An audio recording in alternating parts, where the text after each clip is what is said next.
Industry అంటేనే sentiment లేని person ఇండస్ట్రీలో అరుదుగా ఉంటారు. ఈ విషయాన్ని ఇప్పుడు అనిల్ రావిపూడి కూడా చెప్తున్నారు. తనకు సెంటిమెంట్స్ ఉండవని చెప్తూనే కెరియర్ స్టార్టింగ్ నుంచి తాను ఫాలో అవుతున్న ఓ విషయాన్ని లీక్ చేశారు సక్సెస్ఫుల్ కెప్టెన్.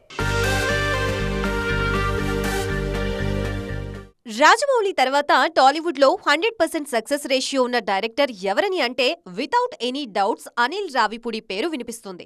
అందులోనూ రీసెంట్ గా సంక్రాంతికి వస్తున్న సూపర్ డూపర్ సక్సెస్ తర్వాత లైఫ్ అంటే మినిమం ఇట్టా ఉండాలని అంటున్నారు ఫాలోవర్స్. అయితే సినిమాల విషయంలో అనిల్ రావిపూడి ఫాలో అయ్యే సెంటిమెంట్ ఏంటి అంటే ఏముంది, ఏమీ లేదు అనే ఆన్సర్ వినిపించేది మొన్నటి వరకు. కానీ ఇప్పుడు మాత్రం ఆలోచిస్తే ఉన్నట్టే ఉందని అంటున్నారు పటాస్తో సినీ జర్నీని స్టార్ట్ చేసిన యంగ్ కెప్టెన్. పటాస్ సినిమానే కాదు, ప్రతి సినిమా కథని మానుకోటలోనే రాసుకుంటారట అనిల్. ఫస్ట్ హాఫ్ పూర్తి చేశాకే అక్కడి నుంచి కదులుతారట.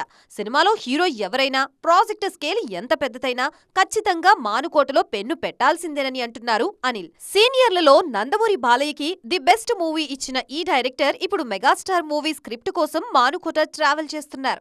రైటింగ్ పరంగానే కాదు, స్క్రీన్ ప్రెజెన్స్ విషయంలోనూ అనిల్ రావిపూడి సెంటిమెంట్ ఫాలో అవుతూనే ఉన్నారన్నది మూవీ గోయర్స్ చెప్పే మాట. తన ప్రతి సినిమాలోనూ ఎక్కడో ఓ చోట కెమియో అపియరెన్స్ ఇస్తూనే ఉంటారు అనిల్. సో 1+1 అనిల్ సక్సెస్ కి హెల్ప్ చేస్తున్న డబుల్ సెంటిమెంట్ ఇదే అన్నమాట.